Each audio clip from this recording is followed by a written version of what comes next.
इस मुश्किल सूरत हाल में मुश्किल फैसले करने के बाद भी नज़र नहीं आ रहा कि सियासी तौर पर आसानियां पैदा होंगी। होना क्या चाहिए इस आइनी, सियासी और माशी बहरान से निकलने के लिए? सबसे अहम फैसला क्या होना चाहिए जो कौम को करना चाहिए? मंसूर साहब, ये कहना तो बहुत मुश्किल है कि अब क्या फ़ैसले होने चाहिए बहरान से निकलने के लिए, बट मेरे ख़्याल में ये दो कनेक्टेड हैं मगर मुख्तलिफ भी हैं। देखिए, अब जो इस वक्त हमारा माशी बहरान है तो हमने पिछले 3 सालों में भी देखा, और हम आई थिंक आप भी बहुत बात करते रहे, आपके प्रोग्राम में हम सभी करते रहे, उसका हल तो बहुत मुश्किल फ़ैसले हैं और वो कंटिन्यूसली करने पड़ेंगे और बहुत से सालों के ऊपर करने पड़ेंगे। इमीडिएटली जो है वो पेट्रोल की कीमत बढ़ाना है। जो सियासी बहरान है वो इससे जुड़ा हुआ है मगर मुख्तलिफ भी है। उसके अंदर ऑब्वियसली हम बात कर सकते हैं कि पाकिस्तान तहरीक इंसाफ की क्या इस वक्त सूरत हाल है, वो कितने पॉपुलर है, बाकी जमातें कितना साथ चलेंगी। तो वो तो जैसे बहुत से तज्ज़ियाकार कह ही रहे हैं कि अभी तो यही समझ आता है कि इलेक्शंस हो जाएं, जल्द अज जल्द हो जाएं, मगर क्या इलेक्शंस के बाद की जो सूरत हाल है सब जमातें उसको एक्सेप्ट करेंगी? सो ये दो मेरे ख़्याल में मुख्तलिफ इशूज़ हैं, जुड़े हुए भी हैं मगर इनके हल मुख्तलिफ हैं एट द मोमेंट। अच्छा, ये जो 12 जमातों का इत्तेहाद है, इसमें सबसे बड़ी स्टेक होल्डर नून लीग है, जब भी उनके वज़ीर आज़म भी हैं और कैबिनेट में भी उनकी पोजीशन इसी तरह से है। समझा जा रहा है कि इस इत्तेहाद में रहते हुए जो सबसे बड़ा सियासी नुकसान है वो उठाना पड़ेगा नून लीग को, क्योंकि मुश्किल फ़ैसले होंगे, गैर पॉपुलर फ़ैसले होंगे, अवामी रिएक्शन आएगा। और यही वजह है कि नून लीग 2 हिस्सों में बटी हुई नज़र आ रही है। कुछ लोग कह रहे हैं कि अर्ली इलेक्शन हो जाएं और कुछ लोग कहते हैं कि नहीं जी, मुद्दत पूरी होनी चाहिए असम्बली की। तो इस गुमगू की कैफियत में मुश्किल फ़ैसले लेना तो बड़ा मुश्किल हो जाएगा। तो मुस्तकबिल आपको क्या नज़र आ रहा है इस हुकूमत का? ये चला भी पाएंगे, नहीं चला पाएंगे? मुश्किल फ़ैसले ले नहीं पा रहे, इलेक्शन में जाना है नहीं जाना इसका फ़ैसला कर नहीं पा रहे। मुश्किल फ़ैसले तो बहुत हैं और पाकिस्तान मुस्लिम लीग नवाज़ जो है इस सूरत हाल में हमें पिछले हफ्ते से नज़र आ रही है। देखिए, जब ये सारी वोट ऑफ नो कॉन्फिडेंस हो रही थी, हम सब और बहुत से लोग इनसे पूछते थे कि आप क्यों इस वक्त हुकूमत लेना चाह रहे, इतनी मुश्किल हालात में क्यों लेना चाह रहे? तब इनको लगता था कि ये फ़ैसले कर लेंगे। ये उसके बाद अब ओथ टेकिंग हुई, उसके बाद भी इनकी गुफ्तगू से शुरू में तो यही लग रहा था कि ये तैयार हैं ये पेट्रोल प्राइसेस बढ़ाने के लिए।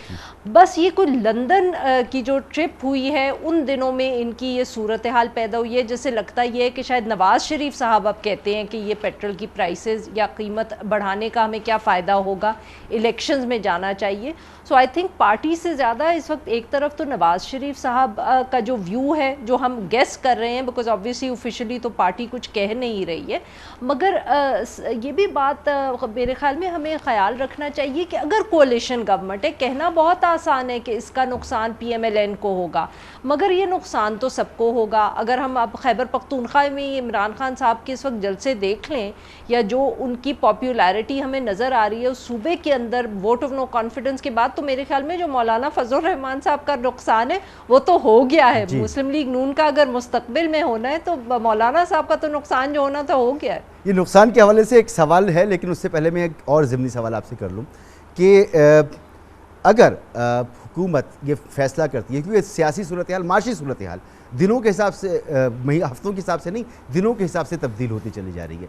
इन्होंने अगर कुछ अरसे के बाद फैसला किया कि हमें इलेक्शन में जाना है, तो इसका भी इन्हें नुकसान उठाना पड़ेगा, क्योंकि जैसा आपने कहा कि पहले तैयार थे कि हम हालात को संभाल लेंगे, मुश्किल फैसले कर लेंगे, और फिर उसमें उन्होंने देर लगाया और फिर आखिर में कहेंगे कि अब संभल नहीं रहा, अब इलेक्शन की तरफ जाना चाहिए। ये भी एक नुकसान की बात होगी इनके लिए।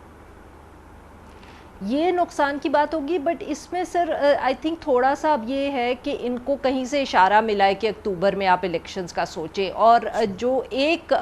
थियोरी आप उसको कह लें, एक रिपोर्ट है, खबर है, कितनी सही है, वो ये कहती है कि ये जब इनको पैगाम भेजा गया कि अक्टूबर के अंदर या नवंबर में इलेक्शंस करने हैं, तो उसके बाद ये ज़्यादा घबराए हैं और अब इनके अंदर ये बहस हो रही है कि अगर हम ये मुश्किल फ़ैसले पेट्रोल के हवाले से करते हैं, एक मुश्किल बजट पास करते हैं जून में और 3 महीने में हमें इलेक्शन में जाना पड़ता है, तो हमारा ज़्यादा नुकसान होगा